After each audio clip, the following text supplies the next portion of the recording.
สบายดีท่านผู้ชมมื้อนี้แม่นวันศุกร์วันที่21เดือนเซปเทมเบอร์หรือเดือนเก่าสากลแต่ก็เป็นเดือน10ของประเทศเอเชียอาคเนย์ปี2024มื้อนี้เป็นวันอากาศเป็นใจให้มลพิษและจะนำท่านผู้ชมไปเที่ยวชมศูนย์การค้าน้อยๆแต่ก็โด่งดังไปทั่วโลกสถานที่แห่งนี้ตั้งอยู่ในเมืองไวเคเลมณฑลรัฐฮาวายโปรดชมคลิปต่อไป Thank you very much for watching ขอบใจที่ติดตามชม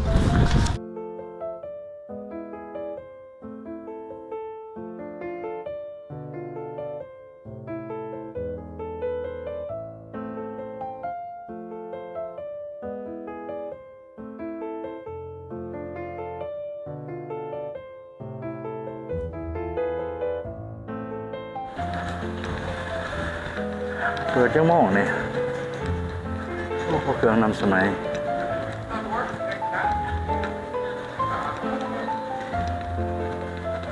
สวารอฟสกี้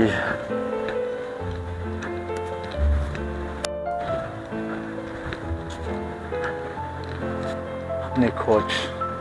มินส์แฟคทอรี่เครื่องนองสำหรับผู้ชายเครื่องนองโคช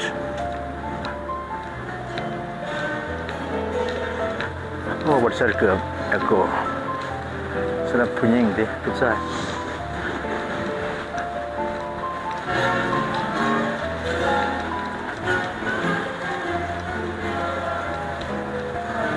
เจ้าหน้าที่พาไปเมืองหานไทยหน่อยๆโอ้ประเภทกระเป๋าดังๆอันนี้เป็นเพชรเป็นพลอยโอ้โห famous footwears สำหรับเกือบที่โด่งดังทั่วโลกมีทุกชนิด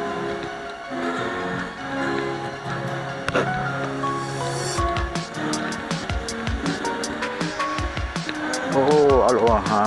ฮาวายอเมริกันอีโค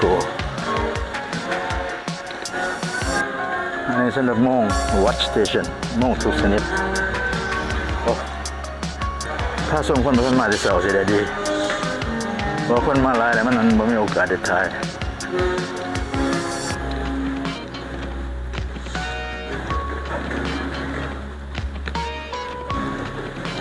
อันนี้ก็ฟูละSamsonite Sunglass Hut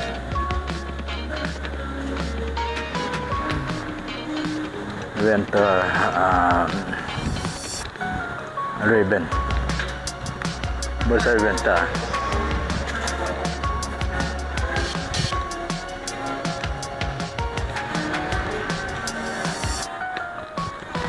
โอ้อันนี้สำหรับเพชรอันนี้แล้วก็เสื้อกระแขนทั้งเขือทั้งเกือบบริษัทกระแขนว่า 10% off ว้าวนี่เครื่องน้ำใช่ไหมก็แค่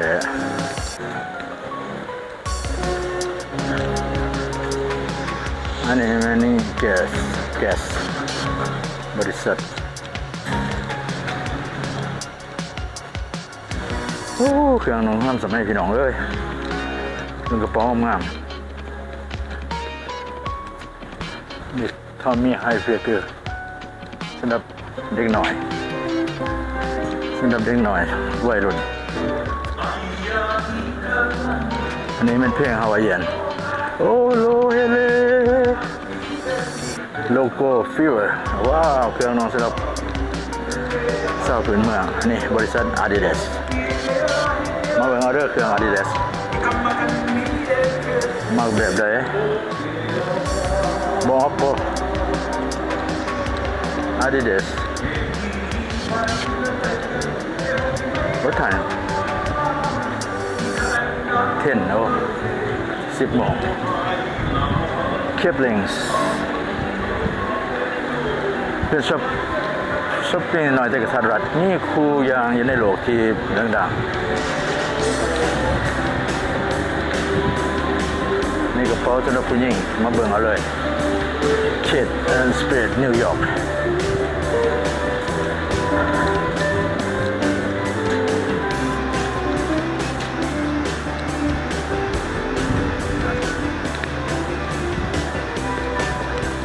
าวอันนี้เป็นอาหารหน่อยของไทยฟูดไวเคเลคิทเช่นอโลฮาคาเฟ่โอ้มีส่วนหน่อยยำๆให้นาง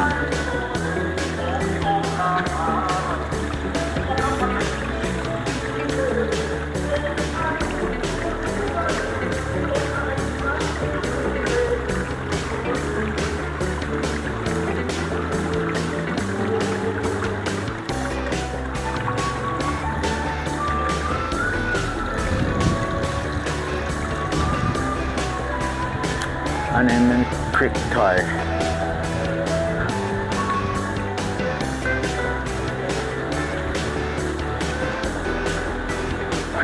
cuisine express what do they have here in Thai basil chicken 13แล้วก็19ผัดไก่ใส่ใบโหระพาแกงพะแนงเคอรี่13แล้วก็19Church chicken 33แล้วโอ้ผัดไก่ใส่ในมองหิมพานต์ spicy butter garlic shrimp 15.50โอ้ผัดกัวกระเทียมใส่กุ้งแล้วก็ใส่เนยนี่มันโอ้บริการน่า15.6 ดอลไทยทีกาแฟไทย5.50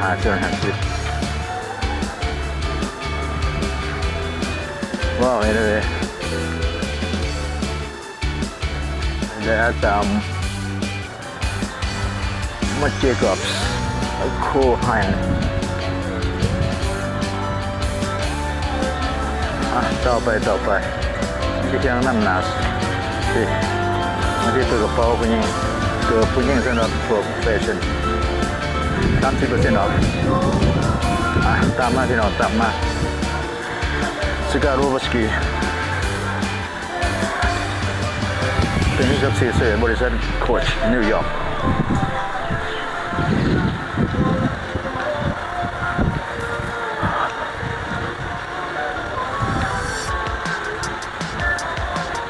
ตามไปบางทีสำหรับยังมีคำถามเกี่ยวกับ information ต่างๆถ้าลงทีม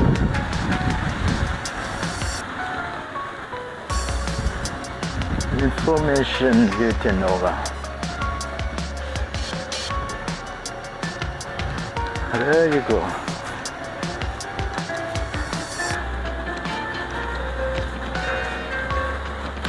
สำหรับผมมีคำถามยังไปถามห้องสอบถามอยู่บ้านสำหรับแว่นตาที่ดัง Solaris แว่นตาที่ดาราใส่ต่างๆมาตามมาพี่น้องตามมาส้มตลาดที่ยังเศร้าอยู่ว่าท่านเปิดยังอีกประมาณ40 minutes perfume what is that perfume อะไรอาหารสำหรับยังแดงกายตามมาสิพี่น้องตามมานี่ฟู้ดทรัคขายอาหารอร่อยมีอาหารเกาหลีมีอาหารญี่ปุ่น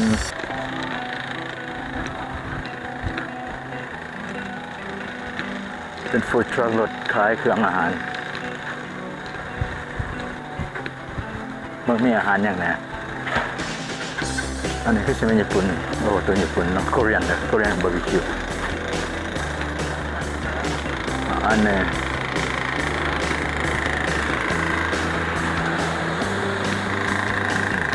เยลโล่คิทเช่นของญี่ปุ่นเขาเยอะกันยังอ่านหมอ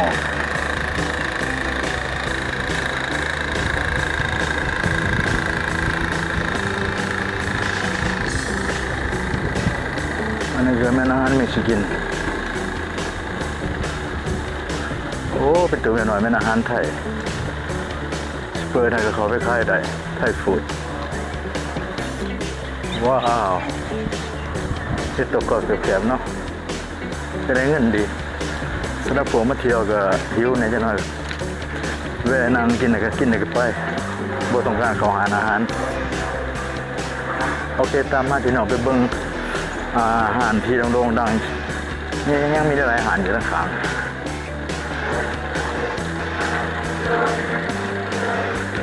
ยังไม่ได้ไปทัวร์เที่ยว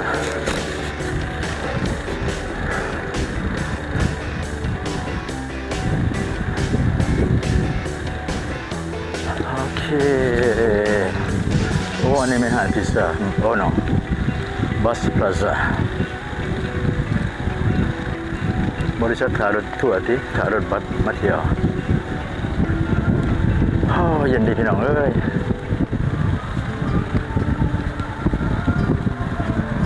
มาได้พี่น้องเดินตามมาเด้อสบายดีจากไวเคเลช้อปปิ้งเซ็นเตอร์มณฑลฮาวายพาท่านมาเที่ยวยังว่าท่านเปิดเถื่อเพราะว่ายังเสาตูอยู่ยังอีกประมาณ1 hour ยังสิได้เปิดเป็นสาธารณะให้แขกผู้มาจากต่างประเทศมันเบิ้งหันดังๆทั่วไปอันนี้ก็เบิ้งแวนเอาเลตอันนั้นก็เซลเซสหรือไดมอนด์สโตร์หาขายเพชร fragrance outlet อันนี้ทอมมี่ให้ figures เครื่องนุ่งทอมมี่เขาไปเบิ่งไกลทอมมี่ให้ figures เครื่องนุ่งทอมมี่ 40% off สำหรับพวกเป็นทหารราคาลด show your military card ถ้าเป็นทหารที่ลงราคาเสื้อโปโลบางทีลง15%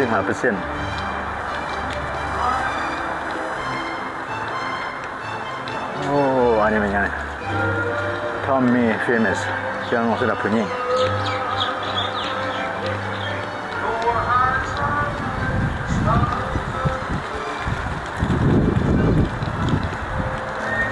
cosmetic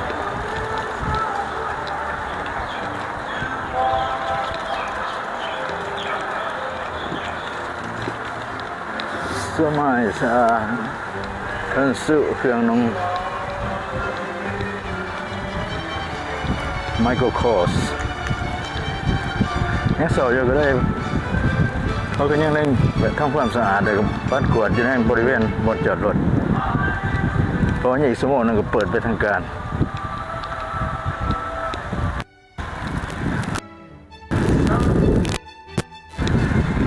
อากาศดีหลายพี่น้องเอ้ยในรถกำลังหลั่งไหลเข้ามา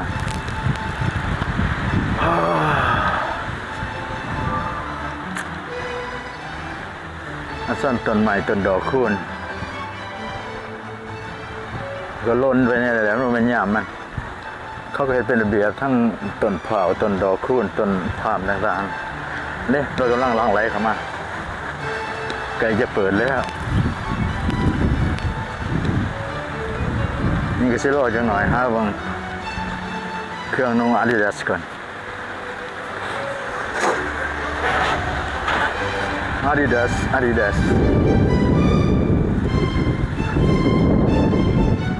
อากาศดีพี่น้องเด้อเบิ่งหา90 องศาในไวเคเลช้อปปิ้งเซ็นเตอร์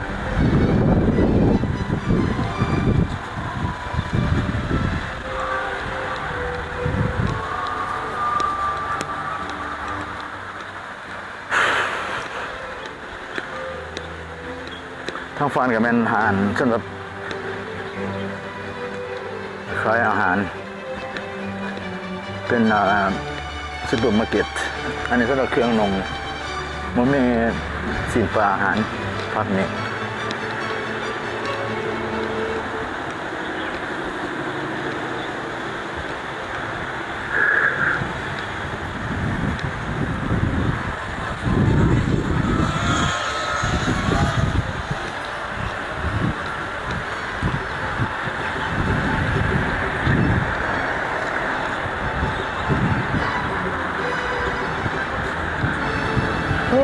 บึงขังทาง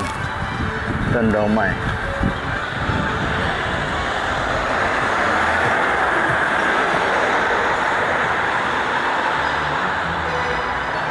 รถขอกไปมาเนาะมันก็ยังโดนอยู่เขาก็มันเก่ามันเครื่องว่ะเรื่องมอง Let me see. What kind of many day? 9:45ยังอยู่40นาทีเขาก็เปิดแล้ว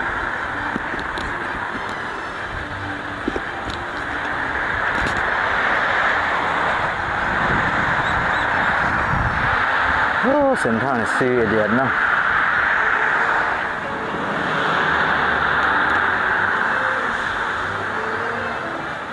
จะเป็นยังข้ามไปฟังได้อยู่ป่ะโอเคเลี้ยวบ่ไปแล้ว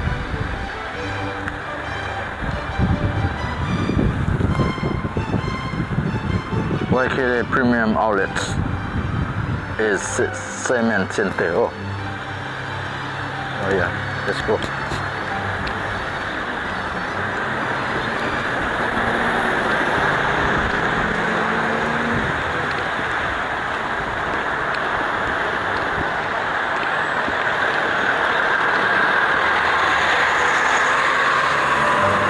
And YKK Center, and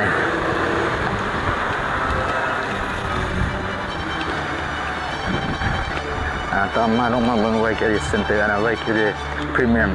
เอาท์เล็ตอันนี้สำหรับขายเครื่องอาหารการกินข้าวปลาอาหาร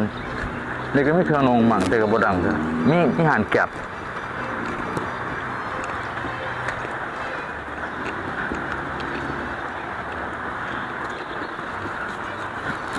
โอเคเรามาเสริมมาตามมาพี่น้อง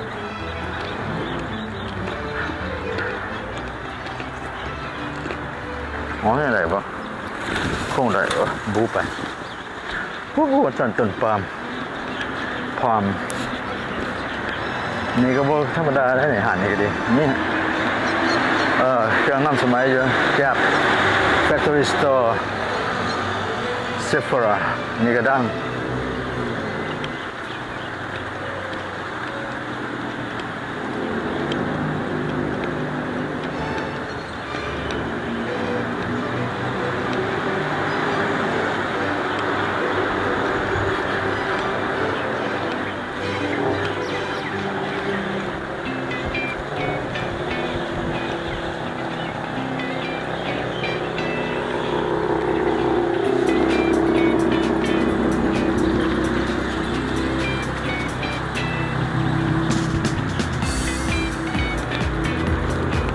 สตาร์บัคส์เช่นว่าสตาร์บัคส์นี่ก็ได้กันสตาร์บัคส์อ่านคอฟฟี่ต่อไปคุณแล้วทั้งมีเซฟเวย์มีโฮมดิโปสำหรับขายเครื่องสร้างบ้านแปลงเรือนแล้วก็มีโลสมีอาหารแบบฟาสต์ฟู้ดแจ็คสินบ็อกแมคโดนัลด์พวกก็สิบไปแล้วไกลไลน์ทีนี้ก็เพื่อนไปหาซื้อเสื้ออาดิดาสนงก่อน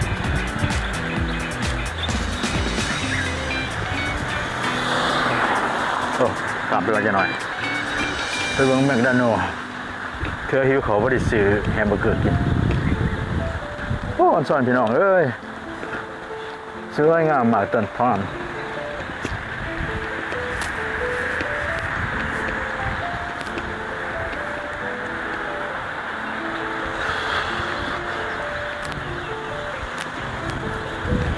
ในหันแมคโดนัล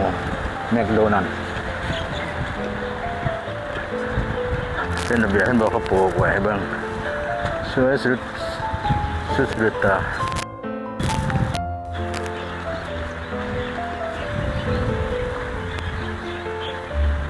แมคโดนัลด์อินไวคิรี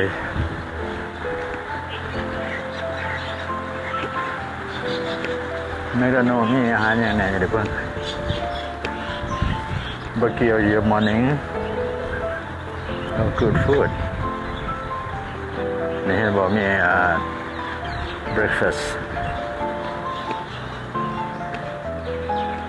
นี่ก็มี chilies โอเคดีครับสำหรับตัวนี้บ่อยากเข้าไปไหนก็ขี่รถไปเลย drive through ขับรถผ่านไปเลยGood. Okay. Let's see what time I live in.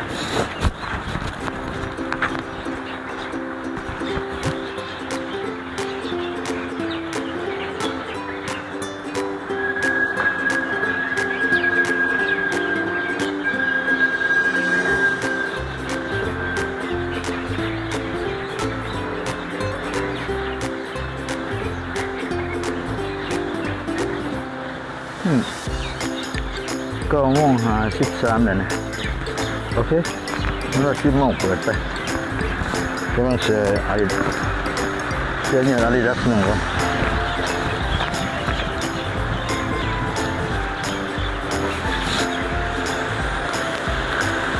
มาเด้อพี่น้องมาเด้อมาเที่ยวไวเจริญพรีเมียมช้อปปิ้งเซ็นเตอร์เอารถมาก่อน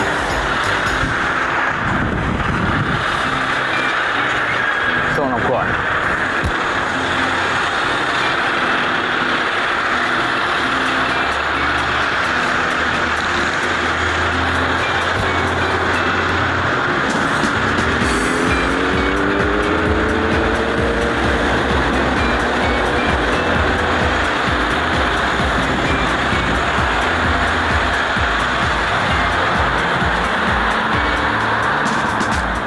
Good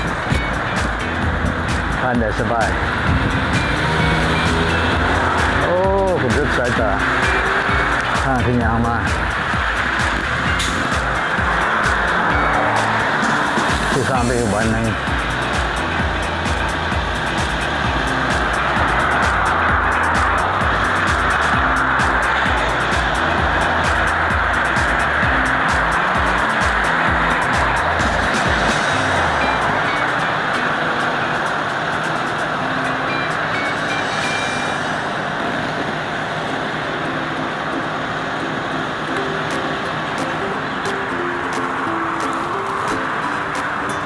สวัสดีเดี๋ยวนี้กำลังถ่ายไฟแดงอยู่ที่ข้ามไปใช้ไวเคเลพรีเมียมเอาท์เล็ตซีเมนต์เซ็นเตอร์มาโอเคไฟเปิดแล้วจบ